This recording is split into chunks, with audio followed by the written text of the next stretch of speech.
Today's video at Medical Sciences want to look at hemolytic disease of the newborn, which we call immune hemolytic anemia. And this hemolytic disease of the newborn was formerly known as erythroblastosis fetalis. It was formerly known as erythroblastosis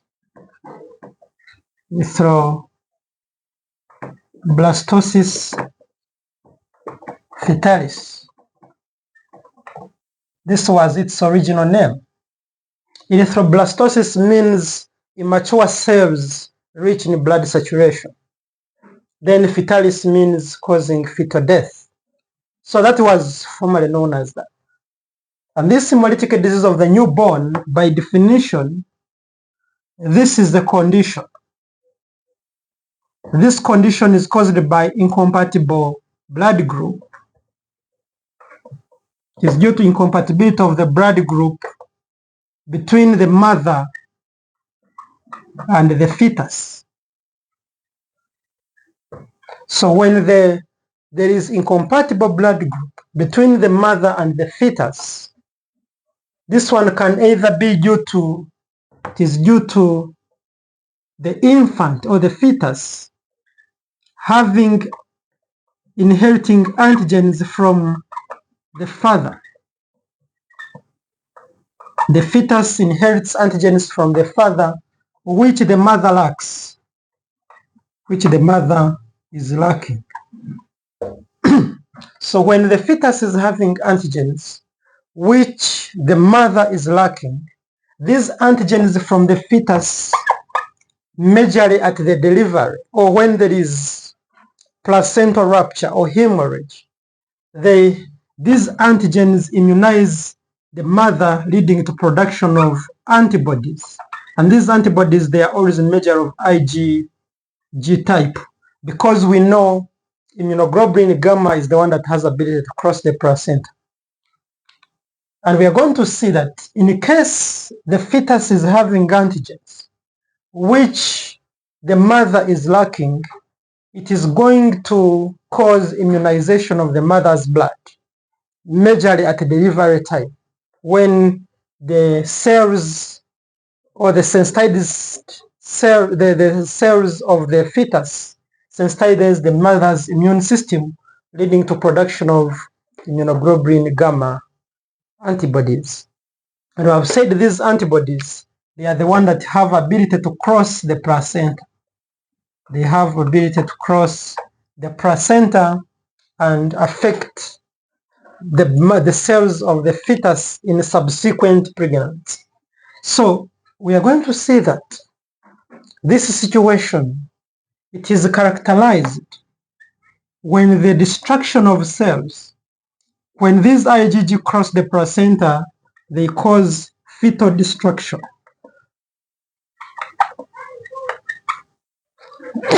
Excuse me.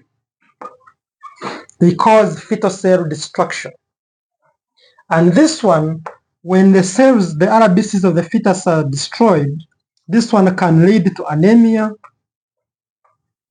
It can lead to jaundice. It can lead to jaundice, and sometimes it can lead to hepatosplenomegaly.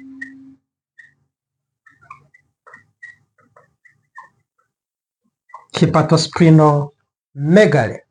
So these are the complications that come about. And we are going to see that this anemia, you find, if it is an infant, they have HB less than 14 grams per deciliter. And then jaundice, it is always of unconjugated type. It is always unconjugated. It can even exceed 20 milligrams per deciliter. And we know that the normal is always between 1 to 3 milligrams per deciliter. And when this jaundice due to unconjugated bilirubin accumulates in blood, it can result into what we call kernicterus. This accumulation of unconjugated bilirubin can result into kernicterus, whereby kernicterus, is brain damage. It is due to total brain damage. It causes total brain damage leading to death, to fetal death or infant death, whereby this bilirubin destroys the basal ganglia of the brain stem, leading to death. Then hepatosplenomegaly, this one emanates due to immature cells in saturation, immature red cells. Because the hematopoietic stem cells like the spleen, liver, and the bone marrow are responding to hemolysis by increasing production of red cells, leading to immature red cells like reticulocytes and nucleated RBCs in the saturation. This one results into what we call hepatosplenomegaly, whereby it is due to enlargement of the hepatocytes, that is the liver and the spleen, and that is how it is characterized by. So you can ask yourself, what are the major causes of this condition? So I want to look at the causes of hemolytic disease of the newborn. We have seen, yes, it is due to incompatible blood group of the mother and the fetus, whereby the fetus is getting the antigens from the father. But what are the major causes?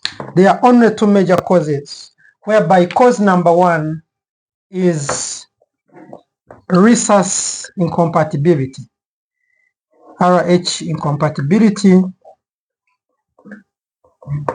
And this RH incompatibility or rhesus incompatibility, this one results when the fetus inherits antigen, RH antigen, RHD antigen from the father.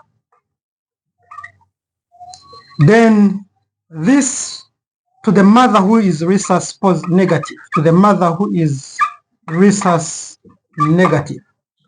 So this mother who is rhesus negative, after bearing a fetus who is rhesus positive, B positive, which has been got from the father, at delivery, when there is placental rupture or when there is mixing of the fetal blood with the maternal blood, it can cause immunization of the mother's blood. This mother's blood is going to respond by producing anti-D,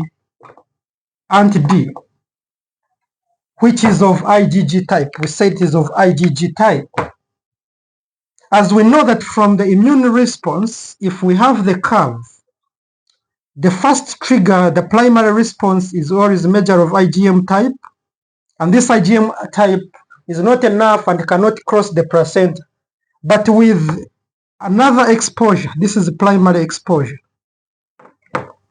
Then with the secondary exposure, due to subsequent pregnancies, this is due to secondary response, it leads to production of IgG type. And we said this IgG type can cross the placenta and destroy the fetus red cells, leading to HDN. So we are seeing with rhesus incompatibility, the first pregnancy, the baby or the fetus is not affected. But at delivery, when there is mixing of the blood due to placental hemorrhage, there is immunization of the mother. And the first antibodies formed, they are not enough to cause destruction of the red cell. But on the subsequent pregnancies, the second, the third, the fourth, there is already, due to the secondary immune response, there is a high titer production of IgG antibodies, which cross the placenta and destroys the fetus red cells. And this one can lead to what we call erythroblastosis fetalis, whereby you can have fetal death due to complete destruction of red cells. So we are going to see that the second pregnancy is less, it is affected but not severely as, so the titers of the IgG anti-D antibodies increase with as we have many pregnancies. The titers continue to increase due to the secondary response. So this is one of the causes of HDN. We are looking at the causes of HDN. So this is number one cause. Another cause of HDN, the second one is ABO incompatibility. ABO incompatibility.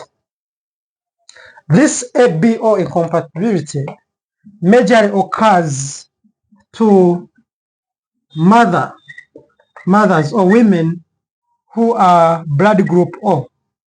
So mothers who have blood group O means these mothers can possess high titer of immune anti-A and B, but majority is always A. So if pregnant mothers with the blood group O possess high titers of anti-A and anti-B, which is of IgG type. Remember, anti-A and anti-B, some of them are naturally occurring. But to some mothers, they produce immune anti-A and anti-B, which are of IgG type. And this, because it is of IgG type, it can cross the placenta. And when it crosses the placenta, it can lead to destruction, but it is always mild. Here, the response is always mild compared to RH. This RH causes severe destruction. This one is always severe. This one is always severe, causes severe anemia compared to ABO incompatibility, which causes mild anemia due to mothers who are blood group O having high titers of A and B, which are IgG type. So because they are of IgG type, they cross the placenta and can cause destruction of cells of the fetus. So this one can even occur on the first pregnancy, unlike with RH incompatibility, which occurs in the second, the third, and the rest. But this one can still occur on the first. You can ask yourself, why is it always mild? Remember, the fetus also contain anti-A and anti-B, which are naturally occurring. So these ones can neutralize the anti-A and anti-B from the mother, hence leading to mild anemia. That is what. So these are the only two major causes of hemolytic disease of the newborn: RH incompatibility and ABO incompatibility. So after looking at the pathogenesis or how they come about, we now need to know how do we investigate or how can we diagnose this disease we are talking about. So we are looking at the investigation or diagnosis of HDN. So there are different tests that are performed by the lab to rule out hemolytic disease or to diagnose hemolytic disease of the newborn. And these tests can be done either prenatal, there are those which are prenatal, and there are those which are postnatal. So we are going to begin with the ones which are prenatal. Before we begin with this, we need the samples used. Samples, we use cord blood. We collect blood from the cord of the fetus or the infant after being born, and if it is before birth, we can even collect amniotic fluid, can be used by amniocentesis, and still we can even use maternal blood, both whole blood and serum. So these are the samples we can use. So in prenatal life, whenever the mothers are pregnant, on the mothers, we can do the following tests during antenatal care, whereby the test we can do, one of them is ABO and rhesus typing. Both rhesus strong and weak DO. After doing ABO and rhesus typing, this one can be done on both the mother and the father. So make sure that this mother and the father, they come and we do both ABO and rhesus typing to rule out incompatibility. That is one of the tests we can do. Another test performed is we can do indirect Coombs test, what we call indirect anti-human globulin, what we can call indirect Coombs. This one is done on the mother's blood serum to rule out the presence of incomplete antibodies, that is of IgG type and the complement system, which can easily destroy or can be produced against the fetus red cells. So we can do indirect Coombs test on the serum of the mother. Another test which we can perform on the mother is on prenatal. We can also perform what we call, we can determine bilirubin levels. Bilirubin levels by, here we use amniotic fluid. We use amniotic fluid from the fetus. It is collected by a process known as amniocentesis. Amniocentesis, whereby we collect this amniotic fluid and we determine bilirubin levels to see if they are increased. Because when they are increased, they can cause kernicterus and death of the fetus. So these are the prenatal tests that we can perform on during HDN ruling out. So we can do this. Then after delivery, after doing this, postnatal life, when the baby is born, that is on the infant, we are looking at the postnatal tests. So the postnatal tests we can do is we are going to collect the cord blood from the infant, and still we shall use the cord cells to do ABO and rhesus typing. That is by using cord cells. We use cells. Then after grouping, determining the blood group and the rhesus of the fetus, you remember we also know the group of the mother and the father. So we can use it to rule out ABO incompatibility. Then another test which is performed on this blood after typing, we can also do that. That is direct Coombs test. And this direct Coombs test is performed to rule out presence of coated cell or sensitized cells of the fetus.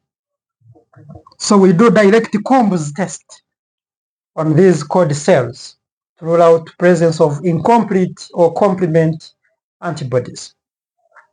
Then other tests that we can perform on this, we can also determine bilirubin levels. We can go ahead to determine serum bilirubin levels. And if we find the bilirubin which is elevated is the unconjugated type, sometimes which we said can be greater than 20 milligrams per deciliter, this one can also make us to query. But remember, apart from HDN, also physiological jaundice is always present. So we must differentiate between HDN and physiological jaundice. So these elevated bilirubin levels are the ones that result into jaundice. So this is what we can talk about. Another test we can do, we can use the cord whole blood to determine HB level. We can determine hemoglobin levels, and when we find these levels are below 14 grams per deciliter, we can also suspect HDN, that is hemolytic disease of the newborn. We can go ahead and do a peripheral blood film, that is a thin film. And on a thin film, what are we looking at? We want to rule out, we are doing a thin film to look for presence of spherocytes. We are looking for presence of spherocytes.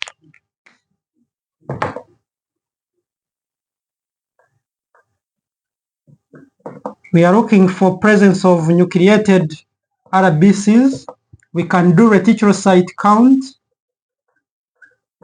and it is always elevated or high. And we can see also polychromasia. Polychromasia, that is uptake, the red cells taking different shades of colors, and this is due to presence of reticulocytes and nucleated RBCs. So we can see also polychromasia. These are the findings that we can see on a PBF, on a thin film of the patient who is suspected, or the infant who is suspected to have HDN. So these postnatal tests are done on the infant. They are done on the infant immediately after birth. So these are the tests we can do. So postnatal, we could do 1, 2, 3, 4, 5 tests. That is ABO and rhesus typing on cord cells, direct combs on the cord cells. Then we do serum bilirubin, HB levels, and thin film. And these are the tests that we can perform on the infant immediately after birth throughout hemolytic disease of the newborn. Then we saw prenatal on the mother and the father doing blood grouping, then doing indirect combs to look at the saturating and incomplete antibodies and the complement that can be directed against the fetal cells. Then we can also determine bilirubin levels on the amniotic fluid, that is prenatal, before birth. So after looking at the investigation or lab diagnosis, how can we manage or prevent? So we are looking at the prevention and management of HDN. How do we prevent and how do we manage HDN? And one part of the prevention is doing ABO and rhesus grouping for both the couples before getting pregnant, so that we rule out the RH and ABO incompatibility. But majorly rhesus is one of the prevention measures, that if we find the father is positive and the mother is negative, what we do, we normally manage by giving anti-D vaccine. And this vaccine is given 72 hours after delivery. So it should be given within 72 hours after delivery of the baby. Why are we giving anti-D vaccine? It is directed to neutralize this immunization, or to neutralize the formation, the IgG antibodies, which are formed after the rupture of the placenta. So when you give anti-D, it is able to neutralize those antibodies, IgG antibodies, which are formed. But on the subsequent pregnancies, we can also give anti-D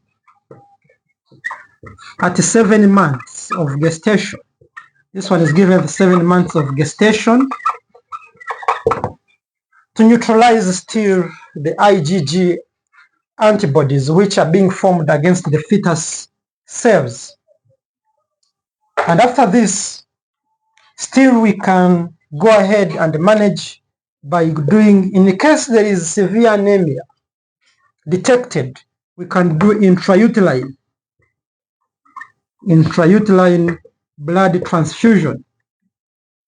Then can go ahead also to do exchange blood transfusion on the infants in case their HB level is below 10 grams per deciliter. So an infant or a neonate of HB below 10, we can, due to ABO incompatibility, you can do exchange blood transfusion as a way of managing. Lastly, we can also do phototherapy. Phototherapy can also be done. This phototherapy, we know that this unconjugated bilirubin is photolabile. So with the phototherapy, we can break down the increased levels of unconjugated bilirubin, hence we prevent kernicterus or permanent brain damage. So these are some of the management or the preventive measures and how we can manage those who already have HDN. We have seen anti-D vaccine 72 hours after delivery and even 7 months during gestation. Intrauterine blood transfusion, exchange blood transfusion, and phototherapy. And also we have seen couples always determining their rhesus typing before pregnancy to prevent HDN. Then, so this is what we can discuss with you during this session. So we have looked at what is hemolytic disease of the newborn. We have gone ahead to see the causes, which are majorly two, that is LH incompatibility and ABO incompatibility. Then we have looked at investigations, both prenatal and after birth. Thank you so much for learning from us at Medical Sciences. May God bless you, and continue to remember to subscribe if you haven't. Like the video and share to many others. Thank you so much.